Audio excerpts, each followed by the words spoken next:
მოგესალმებით. ეს გადაცემა სოლეი ტივია, მე კი მისი წამყვანი, ელენე საგინაძე ვარ.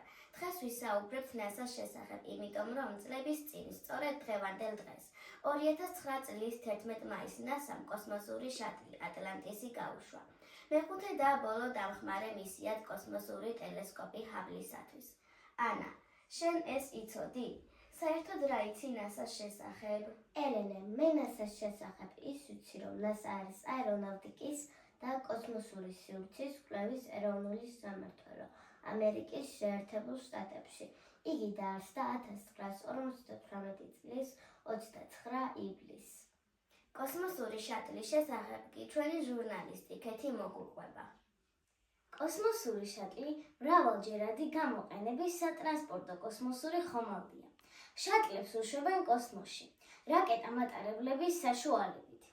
შატლი ეხმარება კოსმონავტებს კოსმოსში გაშებული ტელესკოპების შეკეთებაში და ბრუნდება დედამიწაზე როგორც თვითმფრინავი. ატლანტისი კი ერთ-ერთი მრავალჯერადი გამოყენების სატრანსპორტო კოსმოსური ხომალდია. სახელი კი მიიღო მითიურ წყალქვეშა ქალაქ ატლანტიდის მიხედვით. რა მოხდა 2009 წლის 11 მაისს? ამ კითხვაზე კი ელენე გვიპასუხებს. 2009 წლის 11 მაისს შატლი ატლანტისი გაუშვა სპეციალური მისიით. მისიის მიზანი იყო ჰაბლის კოსმოსური ტელესკოპის შეკეთება და განახლება. ეს იყო მეხუთე და უკანასკნელი სარემონტო მისია ჰაბლისთვის, რადგან შემდეგ NASA-მ კოსმოსური შატლების პროგრამა დახურა. საერთოდ რა არის ჰაბლი? ელენე, შეგიძლია აგვიხსნა? ჰაბლი არის კოსმოსური ტელესკოპი. ეს სახელი ეწოდა გამოჩენილი ამერიკელი ასტრონომის ედუინ ჰაბლის პატივსაცემად. ჰაბლი არის მსოფლიოში ერთ-ერთი ყველაზე ცნობილი და მნიშვნელოვანი ტელესკოპი. ეს გაეშვა 1990 წელს და იმ დროიდან გადაიღო ყველაზე მკაფიო და შთამბეჭდავი სურათები სამყაროს სხვადასხვა ნაწილებიდან. აღმოაჩინა უამრავი გალაქტიკა, ნისლეული და პლანეტარული სისტემა. მიაწოდა მტკიცებულებები შავი ხვრელის შესახებ. გააღრმავა ჩვენი ცოდნა ვარსკვლავების დაბადებასა და სიკვდილზე. ჰაბლი ფაქტობრივად გახდა კაცობრიობის თვალი კოსმოსში. ჰაბლი ახლა ისევ მუშაობს?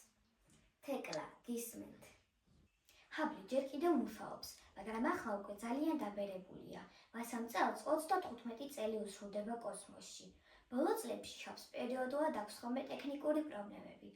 NASA-ს ინჟინრები ძალიან ცდილობენ ჰაბლის შენარჩუნებას, მაგრამ სამწუხაროდ, რადგან უკვე ძალიან ძველია და დედამიწიდან შეკეთება აღარ შეიძლება, იმიტომ რომ შატლები აღარ მუშაობენ. მეცნიერები ვარაუდობენ, რომ ჰაბლი ნელ-ნელა საბოლოოდ შეწყვეტს მუშაობას. სად არის ახლა ჰაბლი? ნინი, შეგიძლია აგვიხსნა? ჰაბლი დედამიწიდან არის დაახლოებით 540 კილომეტრით დაშორებული. იცით, ჰაბლი დედამიწის გარშემო ბრუნავს საშუალო თითქმის 7,5 კილომეტრის წამში სიჩქარით. ეს არის უზარმაზარი სიჩქარე, დაახლოებით 27,000 კილომეტრი საათში. ასეთი სისწრაფით ჰაბლი ერთ სრულ წრეს დედამიწის გარშემო აკეთებს დაახლოებით 95 წუთში, ანუ დღეში დაახლოებით 15 წრეს ასწრებს. ანა, შეგვიძლია ერთად გამოვითვალოთ, რა მანძილს გადის ჰაბლი ერთ დღეში დედამიწის გარშემო. 27,000 გამრავლებული 24-ზე ტოლია 648,000 კილომეტრი ერთ დღეში. ფიქრობ, საინტერესო გადაცემა გამოგვივიდა. დღეს ჩვენ ამით გემშვიდობებით. მომავალ შეხვედრამდე. ნახვამდის.